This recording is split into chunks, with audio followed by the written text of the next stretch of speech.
Fasten your chin strap and put your pads on. Get a grip on the bat, here comes a fastball. We ain't going one and done, we're here to last long. This the top of the standards, get ready to blast off. Alright, let's do this. Hut hut! Every Sunday afternoon, big sports fanatics coming out your speakers like a piston running with magic. Game time status good to go is automatic. Ready for the blowouts and the instant classics. Calling all the teachers, all the fathers and the mothers. Calling all the kids, all the sisters and the brothers. Dynamic high schoolers in the game like no other preseason. Game 7s, hey, y'all know we got it covered. From the finals to the Super Bowl to the World Series to the Stanley Cup final. Over here we spit it clearly. Andrew Hale and Jotham Israel coming with the hottest topics. Hey, you know what's up with sports. People wanting it, we got it. Yeah, get in the game. It's the top of the standards, man. Get in the game. It's the top of the standards. Yo, get in the game. It's the top of the standards, man. Get in the game. It's the top of the standards. Come on. Get in the game. It's the top of the standards, man. Get in the game. It's the top of the standards. Yo, get in the game. It's the top of the standards, man. Get in the game. It's the top of the standards. Come on. Yeah, top of the standards. That's what it's about, baby. Let's go. Yeah, season 2 is here, baby. Yes, Jotham Israel and Andrew Hale, we're back and better than ever. Yes, we got a ton of sports to talk about, as always. And yes, I can rap. I produced the song, I wrote the lyrics, and I rapped it. That is my voice. Yes, you guys better believe it. But before we get started,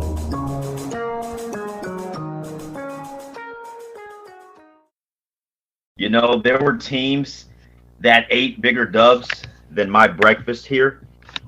So teams like the Buffalo Bills. Dude, circle the freaking wagons. I've been saying it all year long, bro. They are so good. Yeah, they are. I would put them the best team behind the Chiefs, in my opinion, right now. Remaining teams in the playoffs. I'm not putting them ahead yet. Let's say Patrick Mahomes is out next week, then sure, I'll put him ahead. But if Patrick Mahomes is out there, I'm putting them as the second best team behind the Chiefs. That's all I got to say. I do think the Bills are a very good team, and I do think they have a chance to beat the Chiefs and head on to the Super Bowl. With or without Mahomes, the Bills are going to the Super Bowl, man. In my opinion. Ooh, first hot take of the day, just like your. It's a hot take. I've been waiting almost a year for. I like it, and I'm not mad at it because I could see it happening. I really could. But let's say the Browns won, and you said the Browns are going to the Super Bowl. Then I would have been a little skeptical. But since it's the Bills, and the Bills are a fantastic team, I will respect that hot take. Now, if I were to say the Steelers, then you would probably be like, no chance. No chance. No chance. Oh my gosh. We sure thought it was going to be Steelers Chiefs, didn't we? I didn't.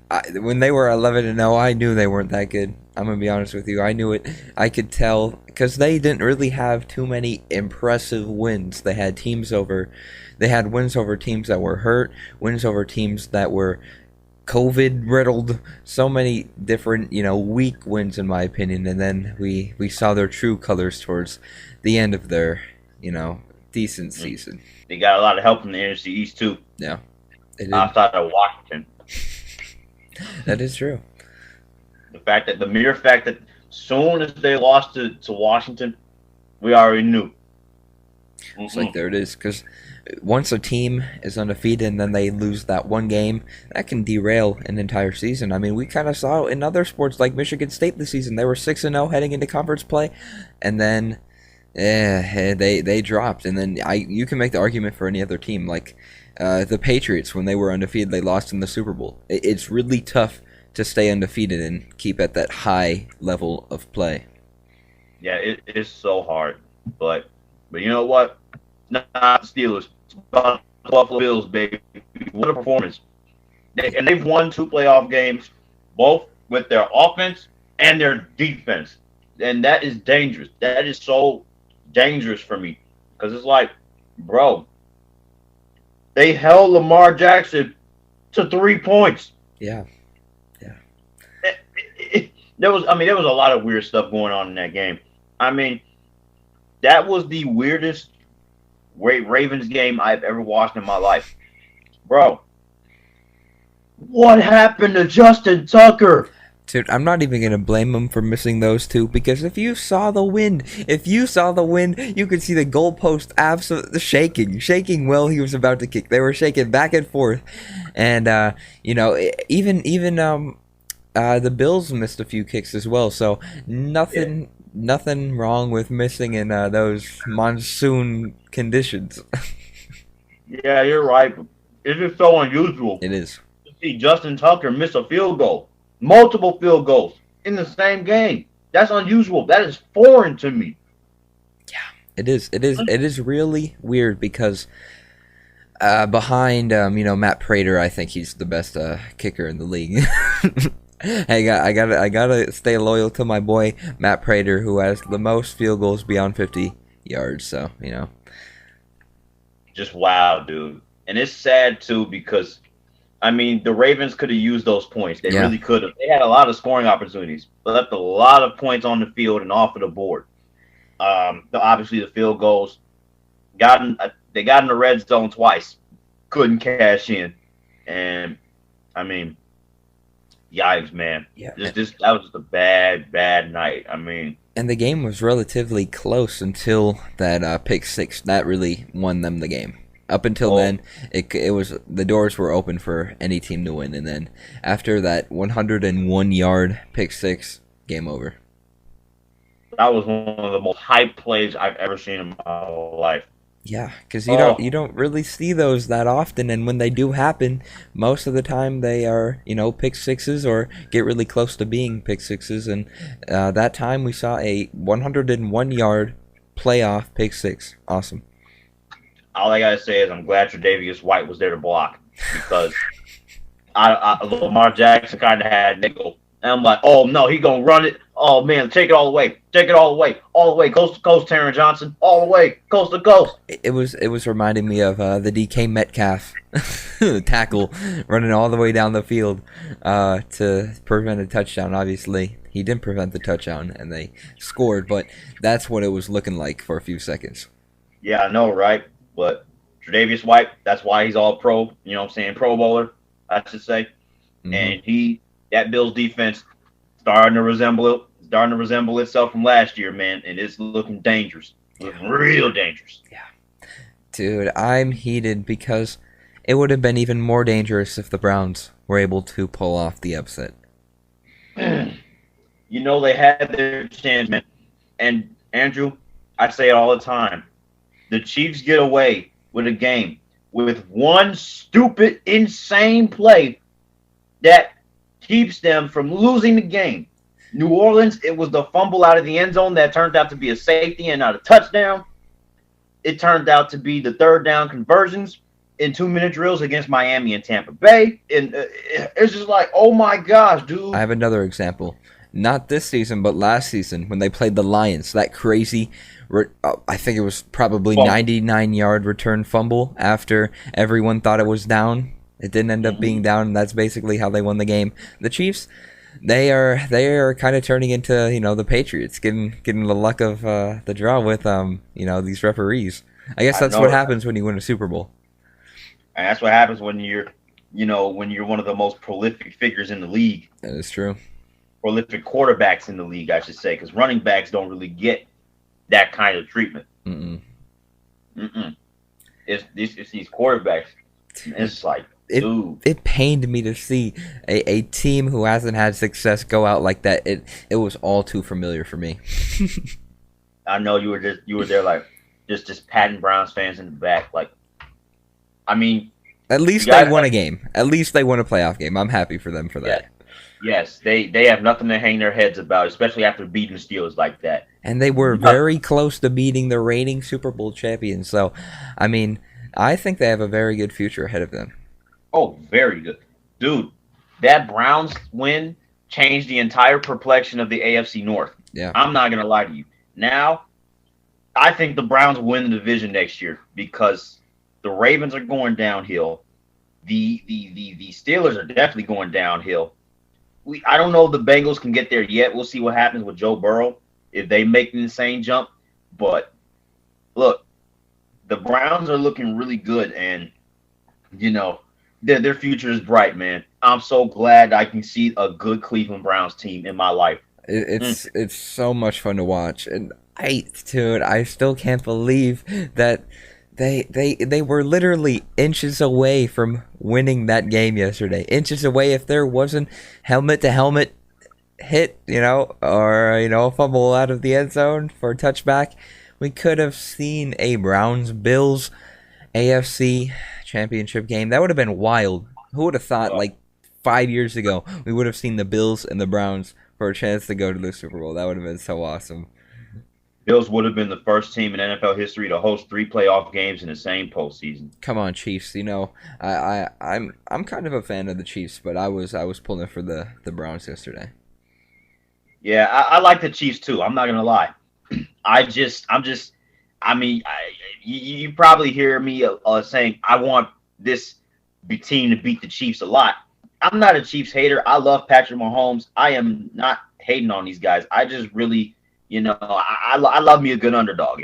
Yeah, exactly. I 100% agree. Actually, as a matter of fact, I wouldn't mind any of these teams remaining. I wouldn't mind any team that is left to win the Super Bowl. I really wouldn't. I would. I would. I would. Please, Tampa Bay. I beg you, please beat the Packers. I don't want to see Aaron Rodgers win the MVP and the Super Bowl in the same year. I just no, please. No. Aaron Rodgers has one. He only has one, Drew. Gross, dude. And I think the Bucs have a good chance, though. Realistically, I do think they have a very good chance after what they did to them earlier this season. That blowout. Well, the Green Bay Packers were still undefeated at the time. To blow them out that big, I feel like that should give the Bucs a lot of confidence heading into this next one. That's going to be a great one. And you know what? We might as well pick these 2 games. Wow, we haven't had this few games to pick all season long. It is weird. It is very odd. Wow. So the Packers coming off that win against the Rams, which was your typical Packers game. They get off to a hot start, fizzle out a little bit in the third quarter, snooze a little bit, and then come back with a flurry of knockout punches. Yeah. Typical Packers. Yeah, if you didn't expect the Rams to win, this is the game you kind of imagined. Like there wasn't anything random or wild that happened. It was, like you said, a normal Packers game. And I don't know. I think I really was impressed by what the Bucs did on defense last night against the Saints. That was what a performance. Devin White, oh my gosh, he was fantastic. One of the best defensive performances I've seen by a player in a long time. He was killing it. I told you Devin White coming back was going to be key. I told you last week. And not that you opposed to it, but I said it. Yeah, you did, and he, like you said, he performed fantastically. I mean, what a performance! I mean, when you kind of end Drew Brees' career with 4 turnovers, that's just disrespectful. What a sour way to go out. And the Bucs, they finally got that win over the Saints. Again, the Saints looking pretty lackluster, like I saw against the Bears. They really didn't look too good. You couldn't even target Michael Thomas until probably the fourth quarter. So the Saints, I don't think they would have had a good opportunity to beat the Packers. But hey, we have the Bucs and the Packers now. I really like that Bucs defense. Their offense is lethal. Obviously, they have so many weapons, so many good players on that offense. That's why I want to see Tampa Bay in the Super Bowl, like we saw in the Stanley Cup and in the World Series. And, I mean, we didn't see Tampa Bay in the NBA Finals, but we saw Miami. So, Florida. That's what I'm picking. And I really do think that if the Bucs defense comes to play like they did against the Saints, I think they should have a good and, a good, I wouldn't say easy ride, but a very, very good chance to make it to the Super Bowl. So, you're picking the Bucs? I am. Okay, we're both in agreement. I don't think the Packers are going to be in too good of a shape. I really don't, because I'm sorry. I know this is going to sound crazy, but in this situation, I don't know if I have all the faith in the world on Aaron Rodgers. I really don't, because we can hype up him all the time about, oh my goodness, Aaron Rodgers, NFC Championship, 1 game away from the Super Bowl. Let's go. How many times have we heard this story, bro? I know this is the first time he's had an NFC Championship in Lambeau Field, which is insane. I had no idea. It was Aaron Rodgers' first NFC Championship game starting in Lambeau Field. I think I was the first one for the Packers since Brett Favre was the quarterback in 2008 when the Giants won the Super Bowl. I was like, whoa. But, man, Packers don't have too much luck in the NFC Championship, man. It's pretty bad. The only quarterback that Aaron Rodgers managed to beat in the NFC Championship was Jay Cutler, of all quarterbacks. That's actually kind of funny. That is actually hilarious that the only quarterback he was able to beat was, almost infamous for how bad he was. That's actually funny. But dude, the Packers, I mean, they looked good against the Rams. They did, but not so impressive that it's an automatic Super Bowl bid, in my opinion. If they would have gone out and absolutely destroyed them and left the Rams for dead, then I would have been like, uh-oh, they might look a little bit scary. But what we saw from that Bucs defense, I can't get over it. They were fantastic. I was so impressed. Mm-hmm. And not only that, look, they had to deal with Aaron Donald with a rib injury, no Cooper Kupp, Jared Goff coming off a sprained thumb surgery. Obviously, the Rams weren't at their best. I'm not using injuries as an excuse because football is football. Next man up mentality, all that stuff. But the fact that the Rams got back in that game with how their roster was looking, I can only imagine what Tampa Bay is going to do for a second time. Yeah, and towards the end of the game, the Rams really ran down the field very productively. And what we saw yesterday from the Bucs, their run game was on. They looked really, really good. Yeah, and Rojo's got another week to get healthier. Mm-hmm. And, Leonard Fournette is carrying the rock, bro. I'm glad to see him being running back again. Yeah, I think it's really good to see him on a good team, especially because we know Leonard Fournette. We know what he can do. We know how productive he can be, how good he can be. One of the best running backs in the league, in my opinion. Probably not this year, but once was fantastic in college. But now he's finally on a productive team and can really show what he can do. Yes, I love it, bro. And you know what? Tampa Bay probably going to be the first team ever to host a Super Bowl. Wow. Yeah, that is very cool. That I didn't even realize that till right now. I mean, I knew that it could have happened, but now you put that picture in my head. They're one step away from getting there. That's really cool. Yeah. Only thing is, last time it happened, it almost happened. Vikings got ran out of Philly. Yeah, that was an ugly game. It was over from the jump, really. Yeah. Although Stephon Diggs was a part of that, but now he's a part of another conference championship. This time, instead of Philly, it's Kansas City. Those Chiefs, we probably know where one of us is going to go and where the other is going to go. I know you're picking the Chiefs because of the never bet against Patrick Mahomes formula, and I'm going to pick the Bills because of the never bet against Patrick Mahomes until he loses formula. Yeah. So you are right with who I'm going to pick, but let's say the Bills do pull this upset. I'm already previewing my pick for the Super Bowl. It's going to be the Bills. But if they can get over the best team in the NFL, they're good enough to win. But those play calls that we saw yesterday from the Chiefs, those are what win team Super Bowls, because what we saw was so bold. Some of the craziest play calls that I've ever seen, especially after Patrick Mahomes went out with a concussion. Who knows if he's going to play next week? It's crazy. I mean, they are so bold. They are very impressive with their play calls. Very sneaky, very, unpredictable. And I think that's what makes them very dangerous. Obviously, Tyreek Hill was good, but their run game was very impressive. And it's crazy that they're not even really using Le'Veon Bell that much at all. That's why it's very sneaky what the Chiefs have done, but it's gonna be very, very, very exciting. I just think that the Chiefs have been here before, especially with Patrick Mahomes. And I think that's what's going to propel them over the hump. Not to say that the Bills are a bad team. Obviously, I think they're the second best team in the league. But their offense is going to need to show up, and their defense is going to need to show up as well. Because if their defense doesn't show up, it could get ugly. Yeah, and you know what? We've seen both sides of the Bills. We've seen Josh Allen dazzle against the Colts. We've seen the defense absolutely stymie the Ravens. Now, this is a game where they need to put it all together because you're going to need, like the Browns showed you and like the Saints and the Dolphins and all the teams that the Chiefs have beaten have shown you, you need to be absolutely perfect to beat this team.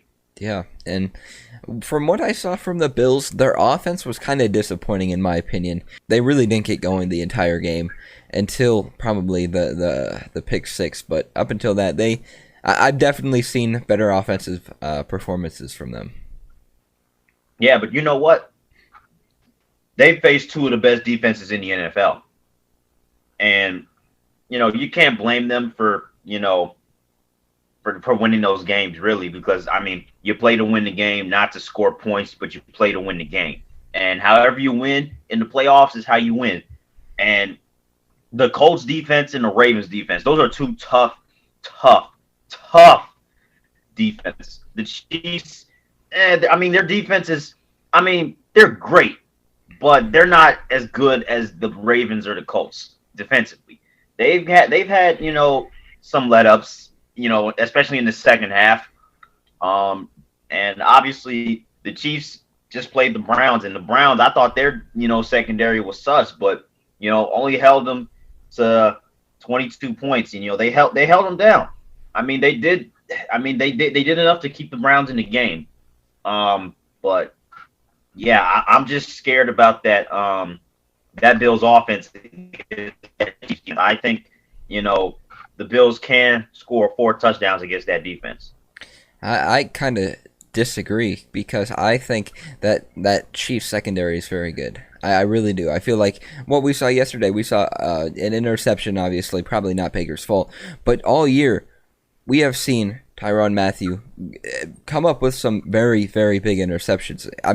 He had one yesterday and then dropped one, so he almost had 2. But he's a really good player in that secondary, a team captain, a leader, and they're just a really hard-hitting defense. We saw it from the touchback and the helmet-to-helmet hit, but I feel like they would do anything to obviously prevent a touchdown, and we saw that yesterday. I do think that they're a very good team who has the opportunity to shut down an offense like the Bills, especially since the Bills haven't really gotten going, obviously playing, like you said, a few really good defenses. But I do think this matchup is going to be very good. I do think that the Bills need to connect more downfield shots. Obviously, we saw the Wind take a few last game, but other than like the Wind, they were a lot of overthrows and kind of inaccurate passes. But if they expect to win this game, they need to connect on those. Yeah, but you know what, man? Either way you slice it, conference championship week is here, and you know what? I'm glad we got here. But obviously we still got the Super Bowl to play. But man, the NFL actually completed this season.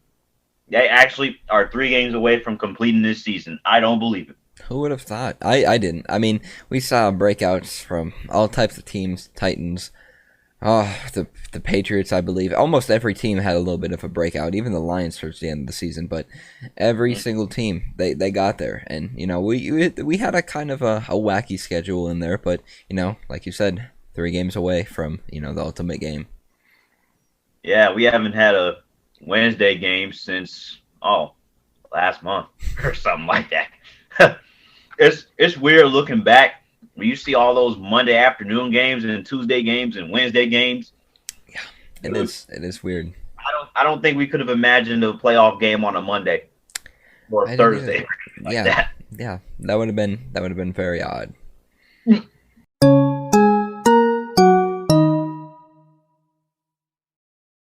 Let me dive into the world of college basketball because we're doing this show and we're recording it on a Monday. We have the privilege to see the rankings come out. Yeah, and I just got to say one thing. It is so weird seeing all of these blue bloods unranked. It's weird. I mean, now it doesn't make me feel as bad for, Michigan State now that they haven't been, really good at all. But now we've seen Duke, Kentucky, both of those teams now, and Michigan State all out of the top 25, which is very, very weird. I'm not used to seeing this, dude. I'm just not. This is weird. This is weird. I think with that being said, I don't think we're going to see a blue blood even in the Final Four. Even in the Final Four, I don't see it happening. I don't either. I mean, at this point, you might as well just smash in Wisconsin. I don't know, Texas Tech, freaking Texas. Texas, yeah. I was going to say they have been very good. I mean, come on, they really have been impressive. But I don't know. I think that, we might see a very weird team in there this year. Maybe a team like, I don't know, St. Louis. I would like it. That's our Loyola Chicago this year, 2020. Yeah. Oh my gosh. Yeah, that was a story. That was something. That was one that. There's always that weird team. Even with South Carolina the other year. Dude, it's weird. Yeah, dude. I mean, it's just weird. It's just really weird. But you know what? This is what I love about college basketball. Teams get into the top 25 that you have never seen before. Like since when was Alabama and Clemson top 20 college basketball teams? We know college football, college basketball teams. Dude, it is weird because I remember we had a conversation before of like teams that are both successful in basketball and football, and there's only been a select few who have actually gone to the playoffs and the Final Four. I know I can name Oregon. I know Michigan State has, probably Ohio State as well. But other than that, there aren't many teams that have been able to get it done in both football and basketball. Who knows? Maybe this is Clemson's year. They didn't win it in football, but maybe they can redeem themselves and win in basketball. Who knows? That would be, oh boy. Now, one thing I want to touch up on, Michigan, or scum in your eyes. Bro, so, okay, I get it. You blow out Wisconsin. You murder Wisconsin. But you turn around and get absolutely spanked by Minnesota, and you stay at the same spot. Hey, does that sound familiar to last year? Does it? I think it does, a little bit. I don't know what it is with this this little Michigan bias, but Drew, it's this is when you get blown out like that to a team that wasn't even in the top 20. I mean, obviously Minnesota's number 17 now, but dude, that's not a good look on Michigan. I mean, they still have Houston ranked below them. I still can't believe they're higher ranked than Kansas. I mean, Kansas lost to Oklahoma State, so I guess that's why. But, man, so after that loss, Wisconsin only drops one spot. They outscored them like 37-3 or something like that. It was like a long streak. I'm watching the game. I'm like, dude, when was the last time Wisconsin scored? Can I see that ESPN score animation for Wisconsin side for once? Oh my gosh. I don't get the rankings at all because, I mean, it is weird. Obviously, we don't follow all 25 teams, but some of these teams, they've kind of gotten in there a little bit, sneakily, because some of these teams, they really haven't had like the biggest name for themselves. I mean, we saw Illinois go from, I think, number 8 to now number 22, and they haven't really played that well either. It's weird. I mean, UConn back in there, in my opinion, a dynasty in both women's and men's college basketball. And like you said, St. Louis, we got some weird teams. Virginia Tech, West Virginia, and Virginia. Wow. That's actually perfect. That is perfect. That is weird. Awesome. That's kind of weird. Weird? Really? It is weird. It's random. Like you wouldn't see Michigan State, Michigan, Western Michigan, Eastern Michigan, Central Michigan. That's weird. Yeah, dude, that's awesome. In my eyes, this is awesome. Oh yeah. College basketball heating up. Obviously, we got Kansas and Baylor coming up. I think later tonight. Oh, that should be a good game. Obviously, rooting for Baylor because Kansas. I'm trying to see Baylor win the Big 12 or something like that, or some other random. I wouldn't go as that far for me, but I don't like Oh, Baylor. I don't like Baylor. Don't like Baylor. Don't like Kansas. Maybe Iowa State will get back in there. Wait, you don't like Baylor? No. Oh, right. No.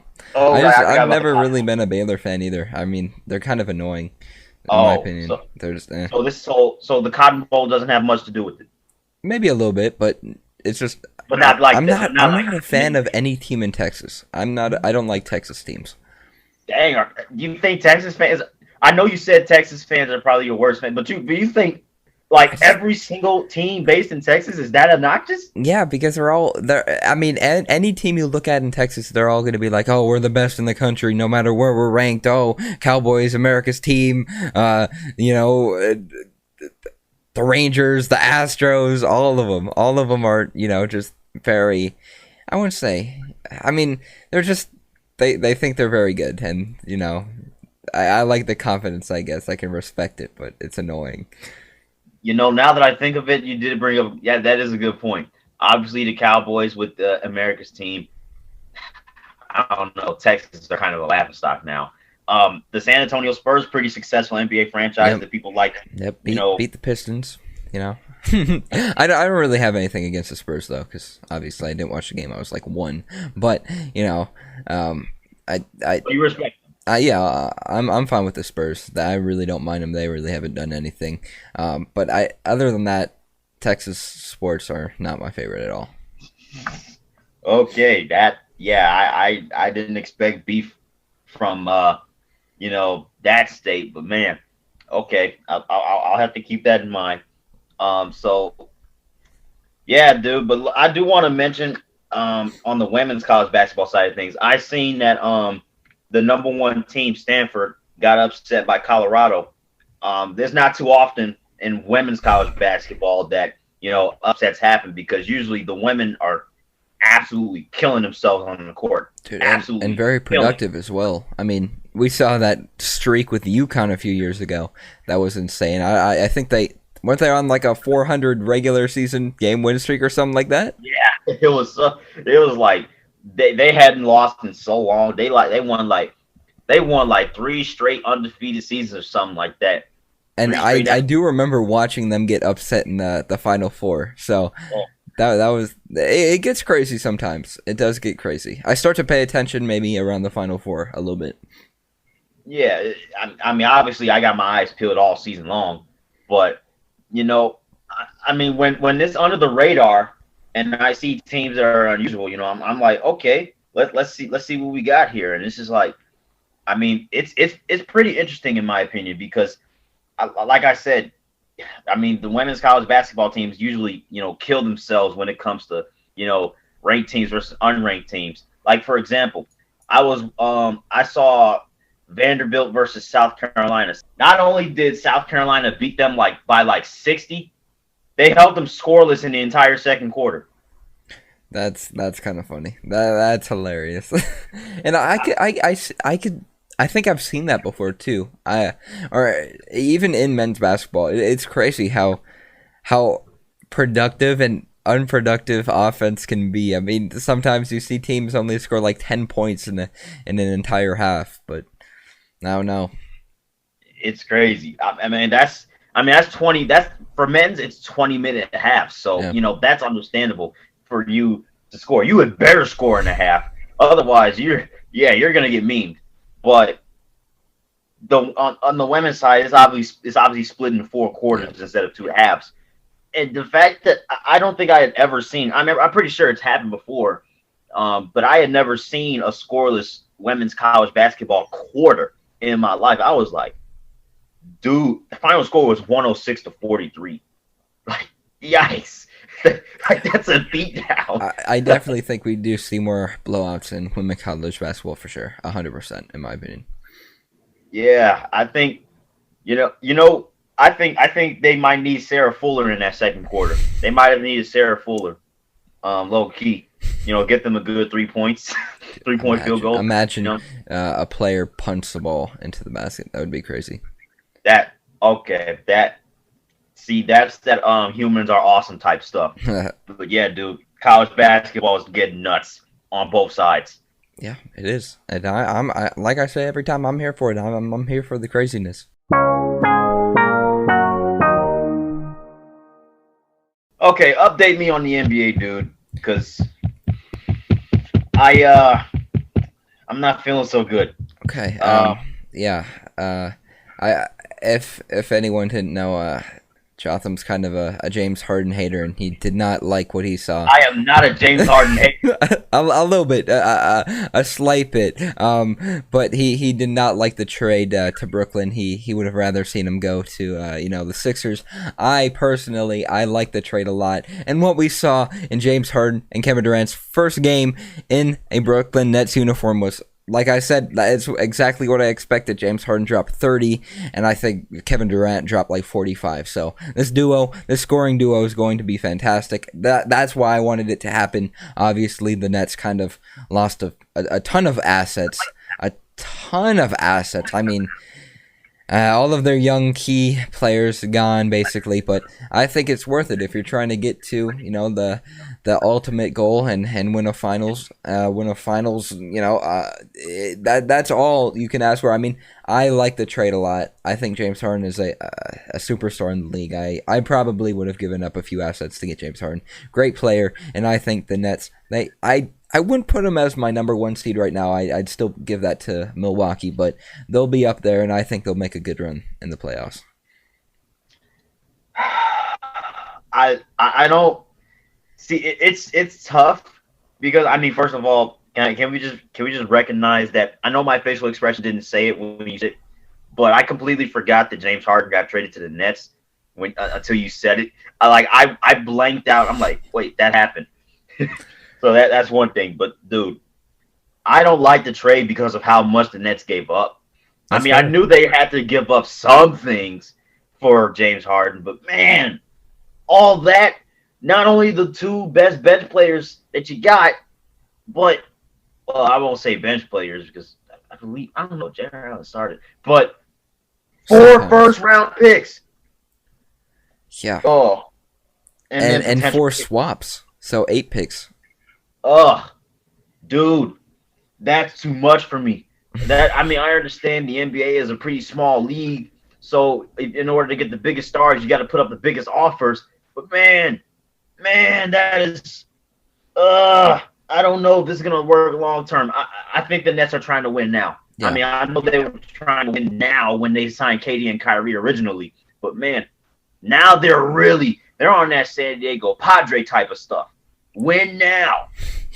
Exactly, and I guess I'm not mad at it, but the one crazy thing that came out of this, in my opinion, was that it wasn't only a trade for James Harden, but also Victor Oladipo going to the Rockets. That's crazy. I mean, I think I kind of knew that Oladipo wanted out from what, rumors of him, going up to players from other teams and like, hey, take me with you. I kind of expected a trade at some point. But in that trade is not even the trade deadline, and we've seen James Harden and Victor Oladipo get moved. It's crazy. But the real, almost miracle thing that came out of this, I don't know if you saw, but the Rockets, after getting Karis LeVert, traded him to, obviously, the Pacers for Victor Oladipo, and he had to get a physical and MRI, and that MRI kind of getting traded basically almost probably saved his life, because after that MRI they found out that he had a mass on his kidney, I believe. And imagine if he didn't get traded, they probably would have never knew that was there. So that trade probably saved his life, which is insane. Yeah, that could have been real bad, man. I saw it, I was like, wait, what? A mass on his kidney? Whoa, wait, what did he do? But it turned out it was. I don't know how. Just imagine if he didn't get traded. He would have never gotten a physical, would have never gotten an MRI, and they probably would have never found it. That's insane. Talk about a lifesaver in disguise. Exactly. It was that was just crazy to me.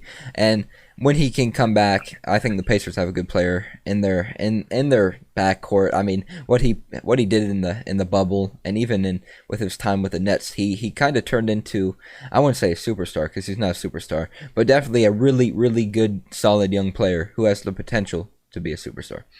Yeah, and you know what? I think the Rockets absolutely stole everything. They robbed everybody. Oh wait, in wait, this. wait, wait! I mentioned that it was a three-way trade, but it was also a four-way trade with Cleveland because Cleveland got Tarion Prince and Jared Allen. Dude, I completely forgot about that. That's insane. Now we're even. Yeah. Oh my gosh. See, dude, that was. I don't know how to feel about. I think the Cavs. I don't. I mean, they're trying to become a playoff team, and I mean, I see it. Colin Sexton is, starting to blossom just a little bit, just under the radar, just a little bit. Maybe they have something cooking. I mean, because seeds 6 through 8 are dogfighting the East. Can't believe I'm saying that because the Raptors and the Heat are underwhelmingly terrible right now. And you want to know what's crazy? The Pistons are like one game out of a playoff spot. So, and they've only won 3 games, which is the East is kind of bad this year. It is. It's not as dominant. The East has been pretty bad for a pretty long time. But I wouldn't. I mean, last year I feel like there were like teams that were above, like the Bucks. It felt like they were like the Warriors almost. And teams like the Sixers and the Celtics. But almost every team has shown that they have the ability to lose. So yeah, I mean, in the East, you see a lot of vulnerability. I mean, when Jason Tatum and the Boston Celtics are only scoring 75 points in a game, 75 points in an NBA game against the Knicks. The Knicks held you to 75 points. Drew. Hey, the Knicks are kind of good. I will give him that. Julius Randle has gone really. He's proved to be a very good signing.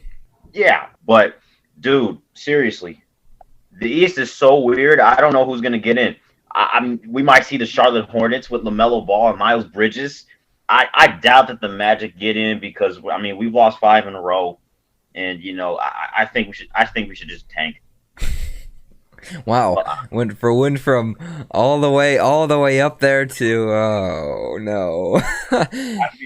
I mean, unless somebody can give me a surprise.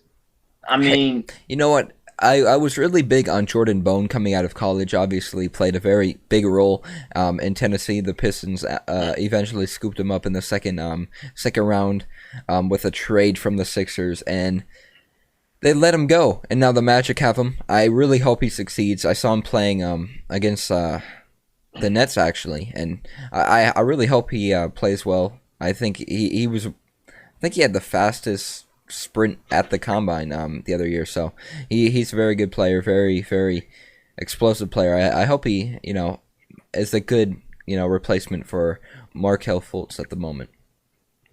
Yeah, I don't know what we're gonna do with Fultz, man. It's unfortunate, but it's frustrating at the same time because it's like, dude, why can we not just stay healthy? Yeah, all of your young players who had signed massive contracts in the offseason have gotten hurt. But back to the Cavs real quick. I wanted to talk about how this trade made no sense to me in getting Jared Allen because let me name you all of their centers. And I know them off the top of my head. I don't even need to look this up. Think about this. Kevin Love, Jared Allen, Andre Drummond, JaVale McGee. Who else is there? Larry Nance Jr. It's crazy. It's crazy. Why do you need that many centers? That's a handful. Oh wait, Thon Maker. Oh my gosh, that's 6. Why? Like that makes literally no sense to me. One of them has to be traded. I mean, I kind of presume that Kevin Love would want to get out of there as soon as possible. If I were him, I would. Andre Drummond, I don't see him being a long-term player with the Cavs after getting Jared Allen, who it definitely has the potential to become one of the best centers in the league. And then after that, Thon Maker, kind of a journeyman. He's going to be all over. Larry Nance Jr., I feel like he could be productive for maybe a team like I don't- maybe a Western Conference team. Yeah, I don't Western know. that needs a backup or something. Yeah, exactly. I feel like because he is a very good productive player, but other than that, I don't know why you need 6 centers. It makes no sense to me. Yeah, I don't get unless you're gonna just trade somebody right after a trade. Someone has to be gone at the deadline. Yeah, Someone is. I definitely could see it being Andre Drummond because now you basically got your future center in Jared Allen. Because yeah. All just imagine all those guys fighting for playing time. That's not gonna be healthy for a team, man. it makes no sense at all. It just doesn't. And when I'm building a team, bro, I'm picking 3 players for each position. Yeah. It's like starter, backup, and maybe bench warmer. Reserve for injury. Yeah, something like that, bro. But you just 6 centers. Get a forward, get another guard, maybe. And that makes no sense to me either because it seems like the Cavs like to pile up on positions because I remember they drafted Colin Sexton and then the next draft they draft Darius Garland. Back-to-back point guards. It makes no sense to me. I mean, I know Darius Garland's probably playing the shooting guard position, but I don't know. It makes no sense to me. I would not do what they're doing. But hey, if they're gonna make the playoffs this year, I guess it's all right. Yeah, I guess if you're going somewhere, I don't know. I don't know about this Cavs franchise. It's like LeBron James was their only shining light, And then always after has been and always probably will be. Without LeBron, they're probably not going to do anything, to be honest with you. And Cavs jerseys might not even be that relevant. Exactly. This is mind-boggling. I mean, there's teams that are doing good, but I mean, the top 5 is airtight. I mean, the Bucks are 9-4, and they're in first place in the East. But the Nets are number 5, but they're only a game and a half back at 8-6. That's how airtight this is. In between is the Celtics, Sixers, and Pacers. Yeah, I mean, I'm not surprised at all by that. I do think that the Bucks are by far the best and most productive from front to back. I do think they are going to probably, obviously, make it past the first round. Who knows? Watch them get upset. But I do think that this is as good of a chance as they've had to, win it all. It's weird. I mean, I'm not surprised. Like I said, I could see the Celtics being number 2. They got Peyton Pritchard, who's been very good draft pick out of Oregon. The Sixers. I mean, I've always been kind of up and down with them because, in my opinion, we really have not seen the Ben Simmons and Joel Embiid duo work to its fulfillment because both of those 2 players are all-stars. Both of those 2 players are superstars, and they haven't been able to do anything. And obviously, the Nets, we know that they have 2 fantastic scorers in James Harden and Kevin Durant, but who knows what's going to happen with Kyrie? I would assume he's going to come back, but who knows with him? Ben Simmons is a big reason why I wanted James Harden to get traded to the Sixers. Ben Simmons has got to go, in my opinion. It's time for the Sixers to let go of Ben Simmons, in my opinion. He just can't do. I mean, he just can't do that much, in my opinion. The guy can't shoot. The guy doesn't want to shoot. And when he does, it's an airball. I mean, Ben Simmons is. I don't know. I've lost faith. I'm sorry, but the process cannot be trusted anymore with Ben Simmons. Yeah, I mean, really, he kind of reminds me a little bit of Magic Johnson. Definitely not for his shooting ability because he's a facilitator. I mean, all he can do is drive and pass and make contested layups, and that's, I mean, and he's an oversized guard as well. I mean, I feel like he would fit with a very explosive team. Maybe I was gonna say the Lakers, but that might be interesting as well because he's kind of almost similar to LeBron minus the shooting a little bit.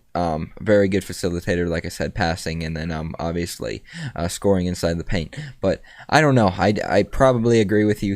He's really.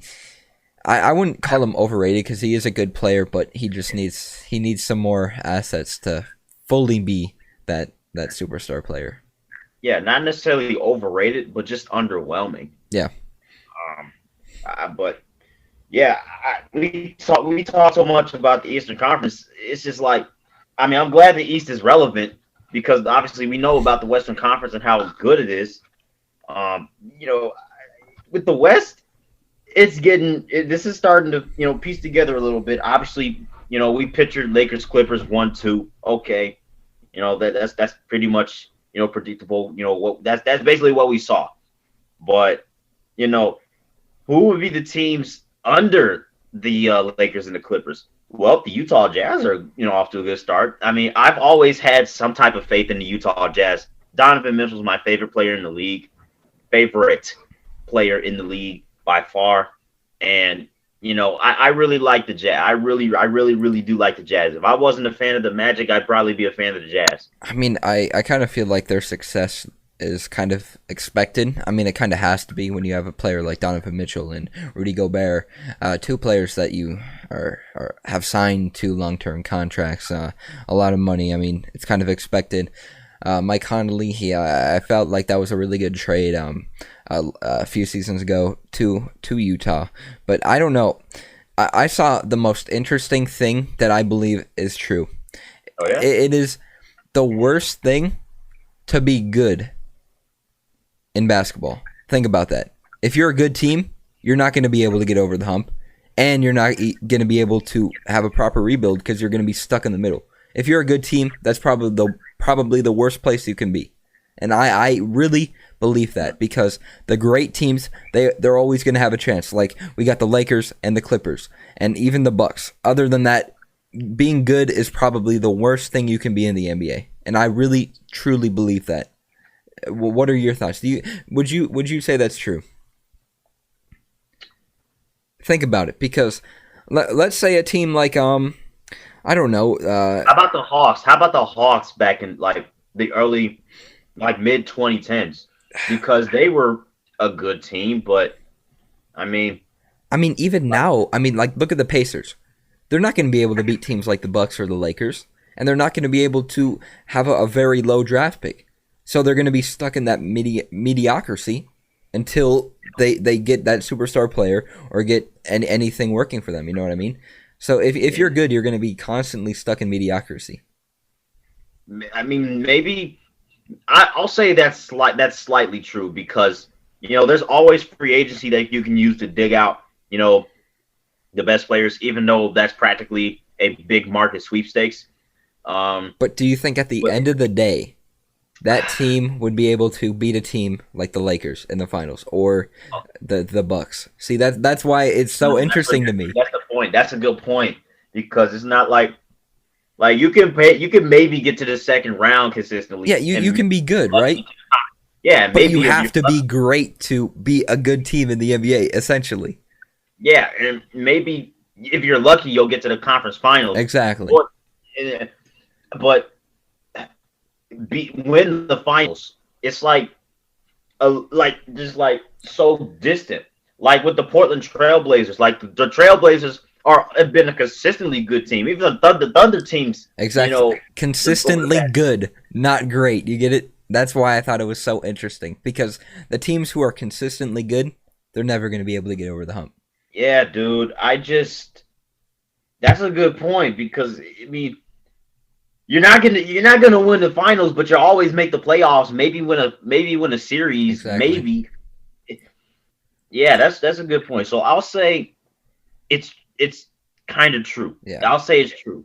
I don't know. I felt like that was very accurate because you get good teams like the Sixers, but they're never going to be able to beat teams like the Bucks or the Lakers in the finals. I mean, it's just it's very rare if that were to happen. Yeah, I mean, and maybe if this was the 2000s, the early 2000s, maybe those teams would be good enough to, great enough to get to the finals and stuff like that. But in an era where super teams are being built, I mean, it's not really their fault. I really do not like the super team stuff. I really don't. But hey, it is what it is. Yeah. I mean, the only thing good about the Nets, creating that Harden Irving Durant super team is that the Nets have never won the finals. And, I would love to see the Nets win the finals. Yeah. Hey, I'm fine with that too. That's why I kind of like the trade too, because they have been, like I said, they've been good, but they've never been great. Yeah, and now they're well over great now. They're well over great. I definitely think they have the chance to, make some noise. Oh yeah, but there are some teams out there. You never know. They could try to pull off a little stuff. I mean, Dallas got Kristaps Porzingis back, which is great considering.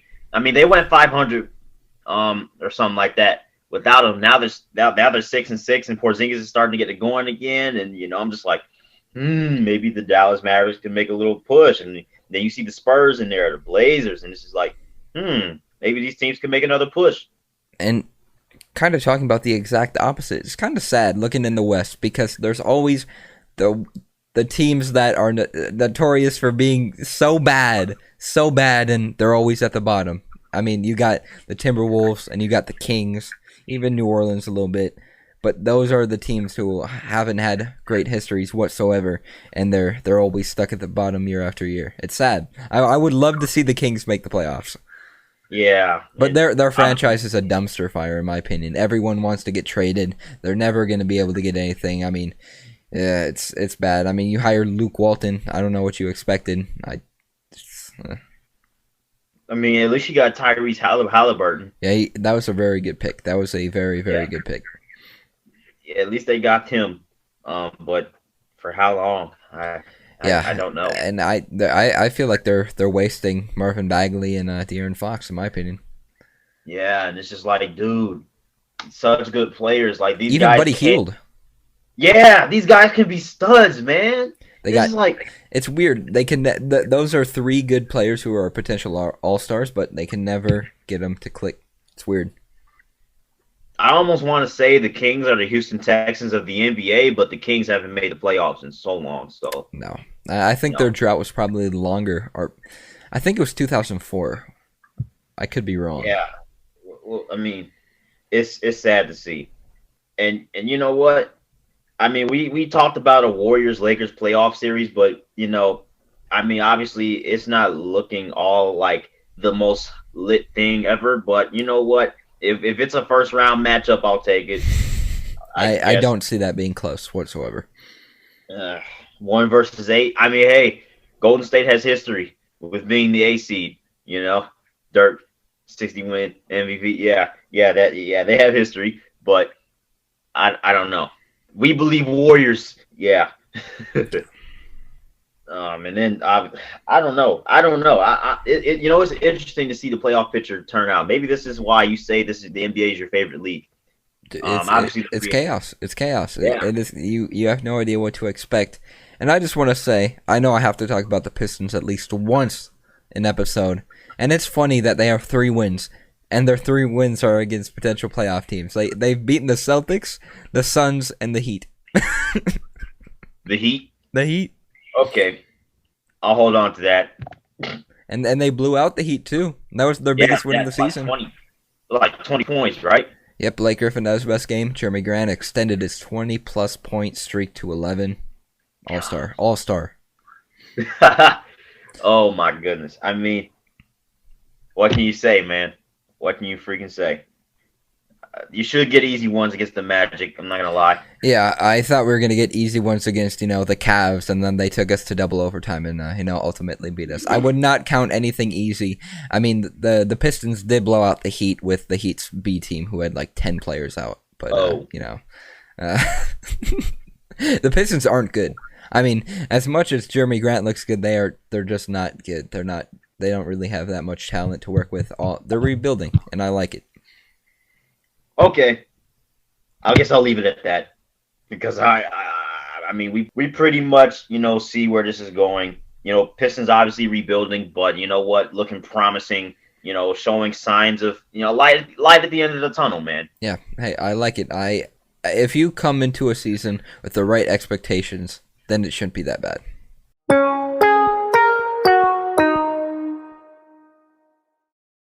You talked about expectations. I really am curious.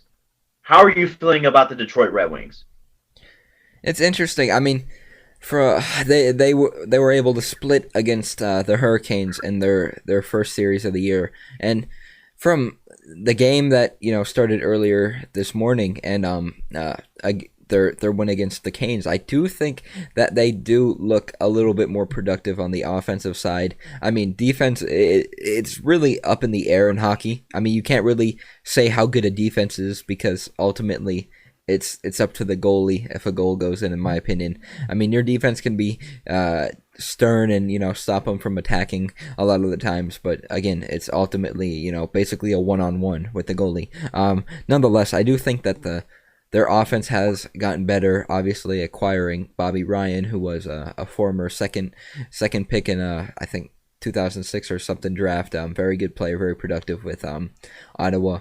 I think the Red Wings are better than they were last year. I think they'll probably end up with a top 5 pick, but definitely I think there is room for improvement. I do think they can be a little bit better this year, but obviously I don't see them being the best and make the playoffs. Ultimately, I don't. I think they're heading for another top 5 pick.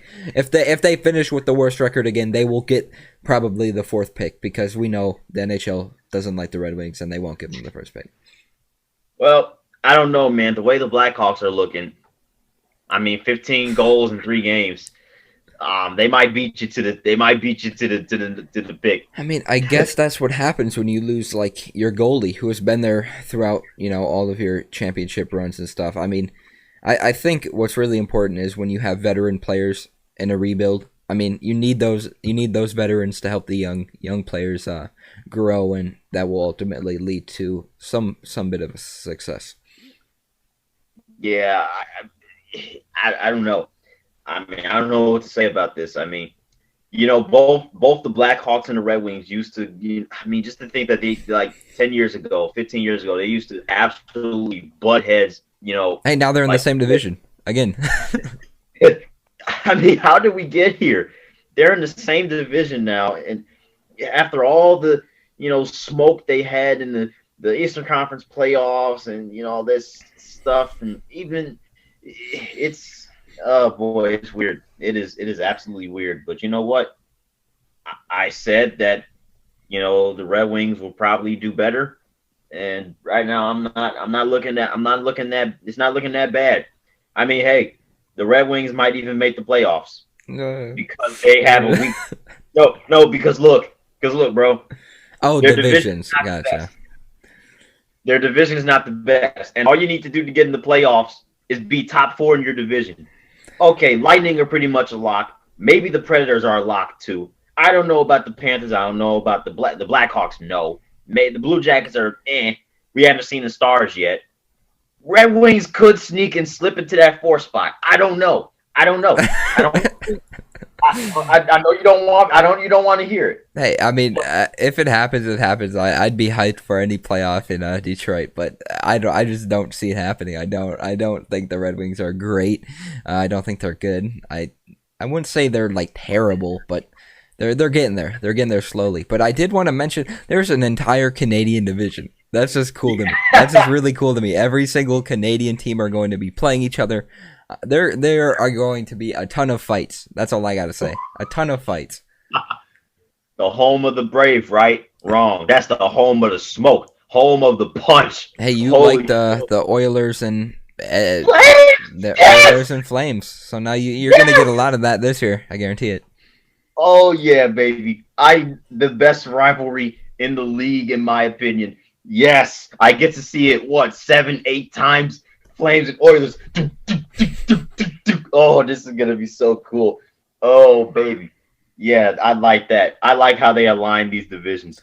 All Canada. I like it. Oh, I like that a lot. And it makes sense too because we know how Canada's kind of strict with their their COVID guidelines, so it makes sense. I was surprised they even let them play. Yeah, I know, right? But hey, sticking it to our country, you're not gonna come. You're not getting out until you go to the playoffs. If you go to the playoffs, we'll take it. We'll take it. I mean, at least 4 teams are gonna have to travel to the U.S.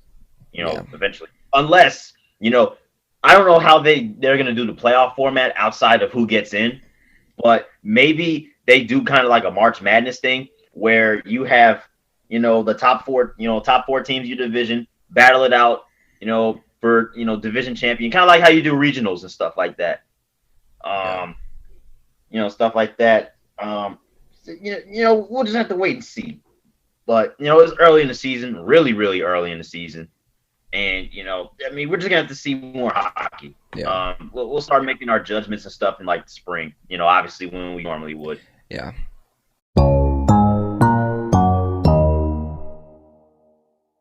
Hey, Drew, you want to know something? Alabama won the national championship. Oh, wait, we've seen this story before. Yeah, I honestly don't think there's much to be said at all. I mean, it's exactly what I expected. I'm sure you kind of expected it coming into the game. It was a blowout from start to finish. It wasn't really competitive at all. I mean, Alabama's offense, explosive as they were the entire season, Ohio State just couldn't really get going. And that's ultimately what happened. Yeah, I mean, really not, like you said, really not much to say. What else is new? Yeah. I mean, this is pretty much what we expected. It's going to look completely different for Alabama next year because, those top four players did, enter the draft and stuff. But as for Alabama, man, Nick Saban, 7 rings. We'll see if that's foreshadowing for Tom Brady, but whatever. Yeah. Just man. Shortest segment ever. Yeah.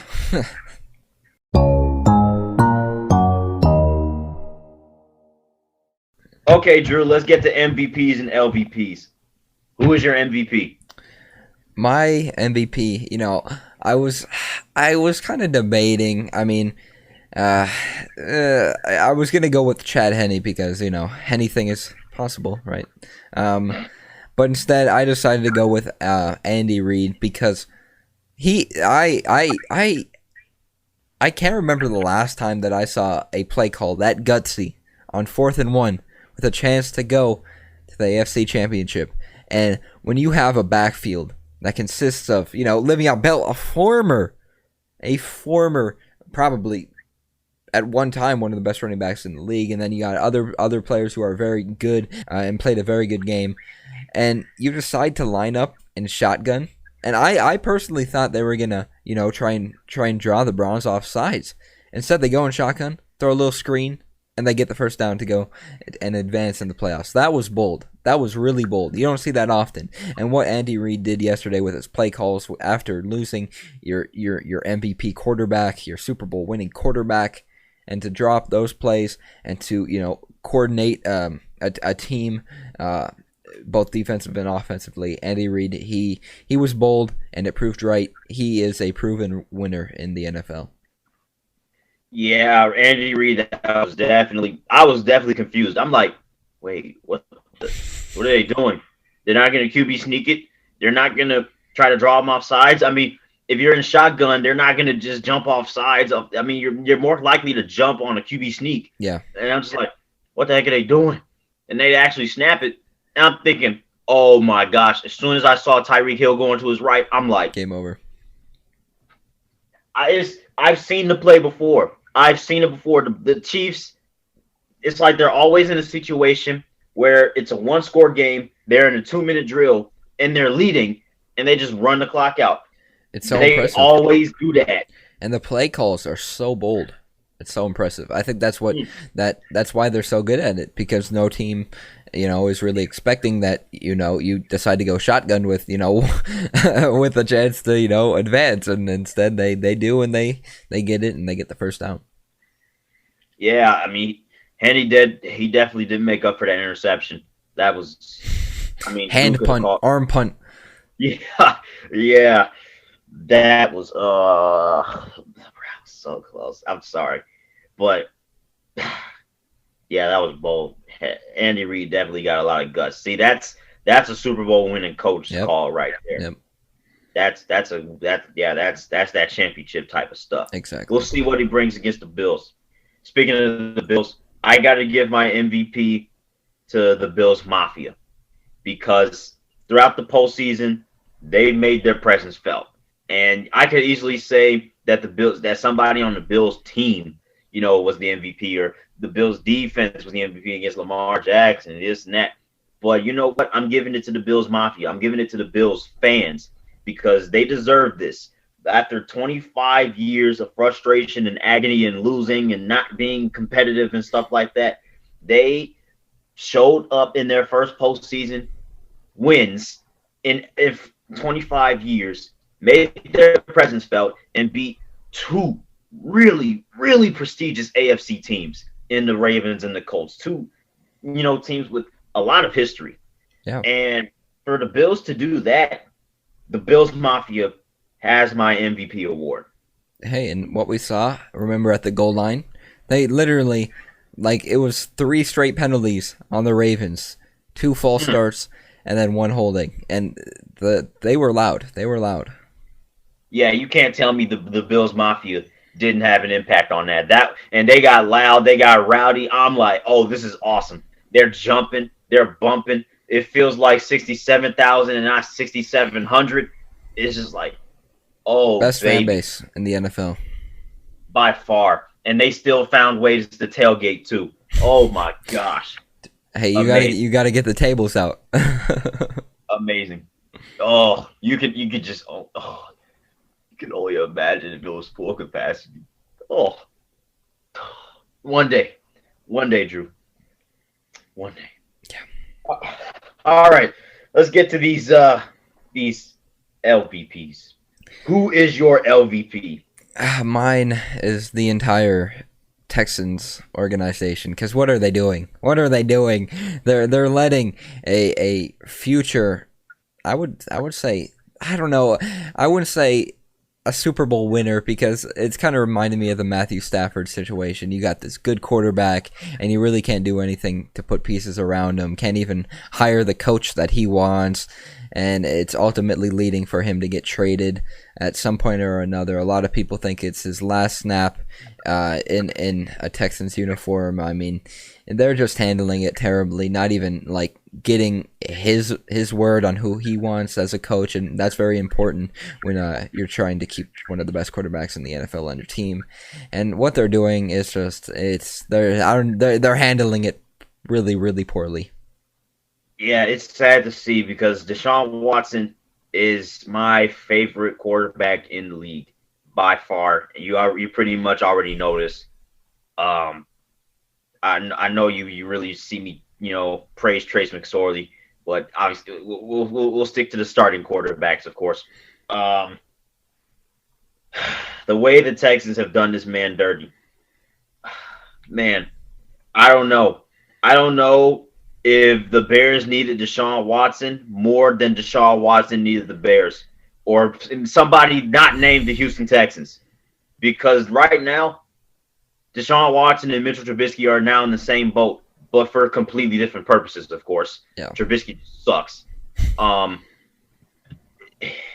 This is sad. This is so sad to see where they come from. And Deshaun Watson just signed an extension last year. And I gotta figure out when's the last time a player signed an extension on one offseason and then might get traded the very next offseason.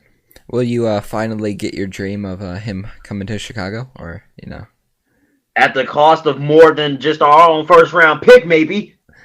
Dude, thanks a lot, Ryan Pace. I think, because I think he wants to go to Miami. And I heard some reports of a lot of Dolphins players saying that they don't think Tua really has a high ceiling, and they're questioning his talent. So who knows? We might get Deshaun Watson in Miami. Now, I think Deshaun Watson is better than Tua. Oh yeah, 100%. If Tua's Miami's guy, then Tua's Miami's guy. And I mean, Brian Flores doubled down on his support for Tua. So I doubt that we'll get a Watson for Tua type trade, but I could easily see him going to either the Saints or the Steelers. I really could. Two quarterbacks. I mean, two teams with major question marks around. Hey, what about Matthew Stafford? Deshaun Watson to the Lions. Oh gosh, I actually saw a lot of Lions fans say that they want that to happen. That's literally like I wouldn't say a lose-lose trade, but that's basically Russell Westbrook for John Wall. You're getting the same player essentially. Two people who have had terrible franchises around them, who have been a really good quarterbacks, but they just can't do anything. That's really what the trade is. Like you can't trade franchise for franchise. You can only trade player for player. You're getting the same player out of both, essentially. Yeah, you need to build around them. Yeah. See, that would be tough. If Deshaun Watson does get traded, I hope he goes somewhere good, somewhere. I mean, not somewhere. I won't say somewhere like where they're already, a winning team, but maybe somewhere, I don't know. We'll have to wait and see, man. I mean, there's a lot of places he can go. Obviously, a lot of there's the front runners, but I mean, you never know. Yeah. All I know is that the Texans, they better get a good package this time. If they do trade Deshaun Watson, they better get a better package than they did for D-Hop. You would hope so. Okay. You would hope so. You would think so, right? If I hear that they trade Deshaun Watson for a fourth-round pick and a garbage tight end, bro, oh my gosh, this franchise is going to be the most cringe. Oh my gosh. Oh, I might have to pull the plug on these boys. Hey, you're right. You are right. But what about your LVP? Who are you picking? My LVP has got to be the Ravens front office. I know we might not look at the Ravens and be like, oh, what a dumpster fire organization. These guys suck. I mean, they've actually done a pretty good job of building around their defense. Yeah. Keyword, building around their defense. Their offense, I mean, that team is only going to go as far as Lamar Jackson's legs take them. And his legs can't take him that far. And as people have shown time and time again, when you make Lamar Jackson a pocket passer, that's how you beat the Ravens. You saw him against the Bills, man. They couldn't really run the football like that outside of the first drive of the game. Yeah. They really couldn't. They couldn't get the ball. They couldn't move the ball through the air. They really couldn't. And the Ravens did a terrible job of building an offense around Lamar Jackson, getting him a true number one wide receiver. Des Bryant can't do that anymore. Marquise Hollywood Brown is not exactly a bona fide number one. Mark Andrews is a tight end. He can't be a number one receiver. It's just like the Ravens front office has done such a poor job of giving Lamar Jackson the weapons on offense that he needs on the receiving end. He's got the running backs. The running backs have been chill. Mark Ingram has been decent.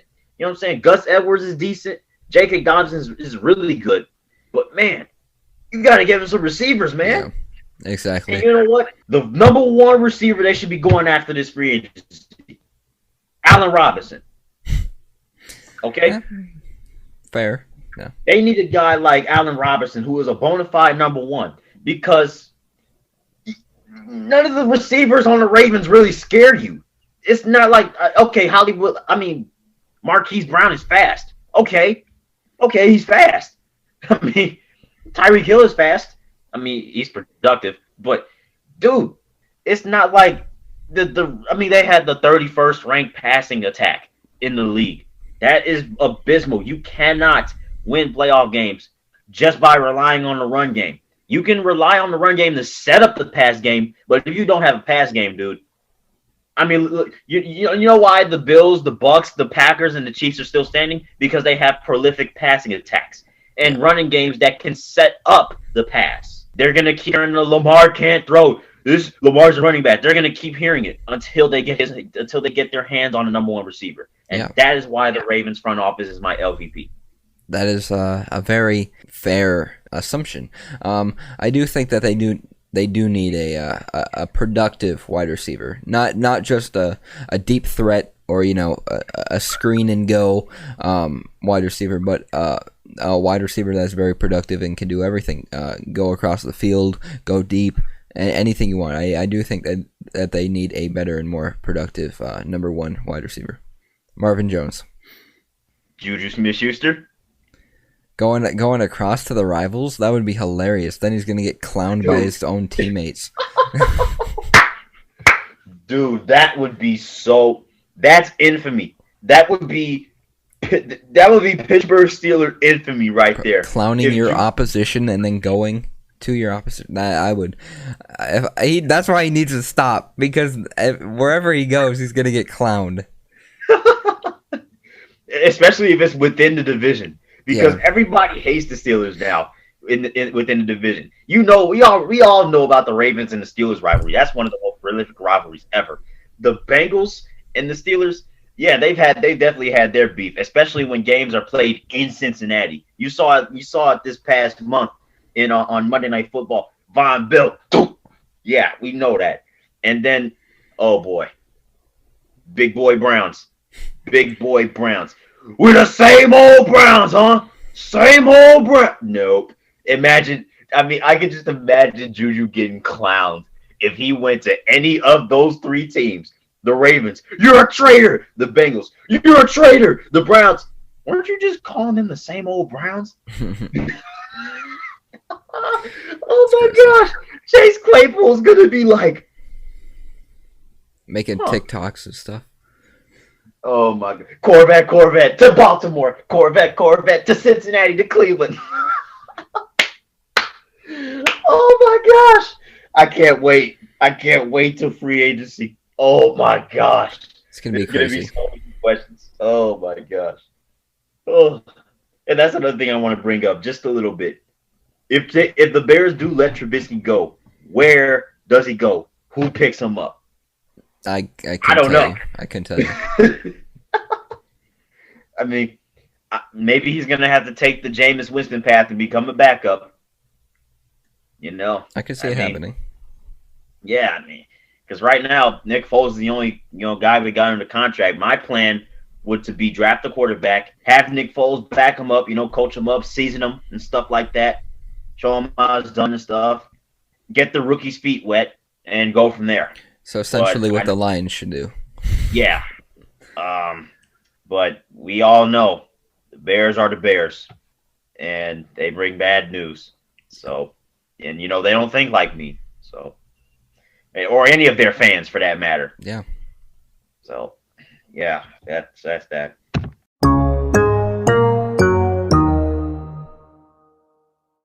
Okay, let's get to trivia. You had a Michigan State question for us last week? Yeah, I did, and it's funny because I was hoping this number would change, but Michigan State hasn't, played a game in forever, and they probably won't for a while. My question was, in the last 10 years, Michigan State University has the third most wins over ranked teams with how many? This was over the last decade. I said double digits as a hint. About 37.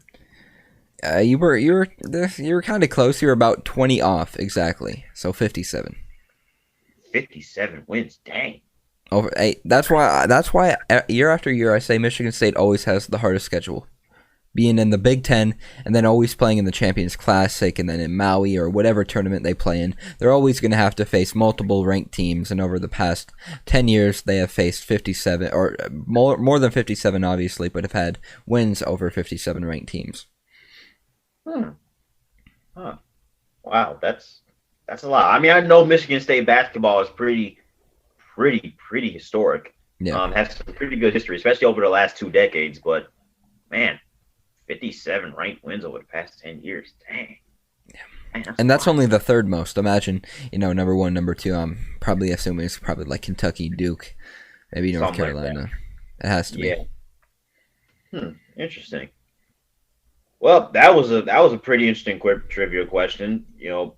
College basketball obviously brings up some crazy trivia. We've definitely taken advantage of that. But I'm going to shift my trivia question to the NFL. And I'm going to ask you, so the Bills and the Chiefs are playing for the AFC title, and the Bucks and the Packers are playing for the NFC title. Both of these games are rematches from earlier this season.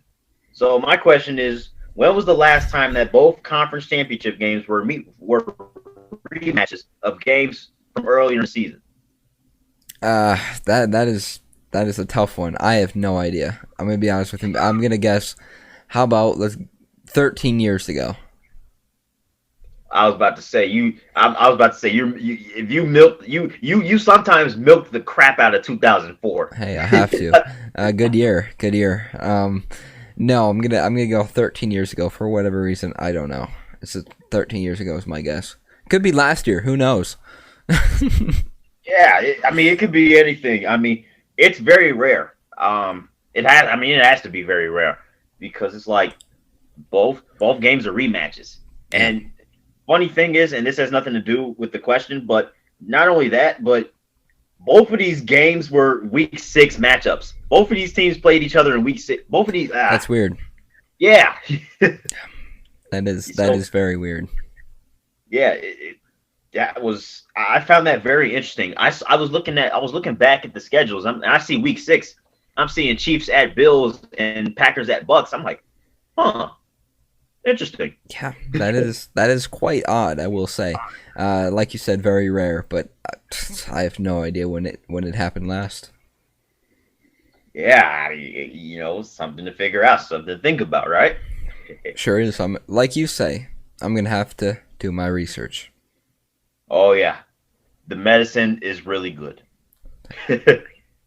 But yeah, dude, obviously we talked about it a lot, but I'm starting to cut down on the time, a little bit as we start to, get past the NFL and into more in the NBA and stuff like that, Yeah. Good stuff. Yeah, I'm assuming, next week's, normal Sunday episode should be a little bit quicker. I would assume not too much to talk about, obviously, and then we got NHL, NBA heating up, even college basketball a little bit. So hey, I'm excited. I'm excited for sports. Yeah, and then the week after that, we probably don't have too much to say about the Pro Bowl this year, right? No, not at all. Hey, at least T.J. Hawkinson and Frank Ragnow and my boy, the best punter in the league, Jack Fox, Pro Bowl rookie year.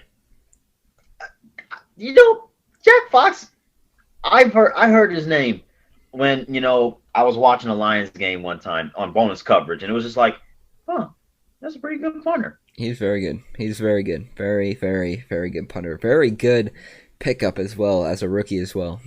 Impressive. Yeah, that's a keeper, right? Yeah, it is. But hey, same time next week. Oh yeah, and then we'll be going back to Sundays too. We have a short week, you could say, but you know what? We'll always be well rested. But you know what? Let's get through this outro. All right. If you guys enjoyed the podcast, give us that 1, 2, 3, 4, 5-star rating on Apple Podcasts, Google Podcasts, or whatever streaming device you're using to listen to Top of the Standings.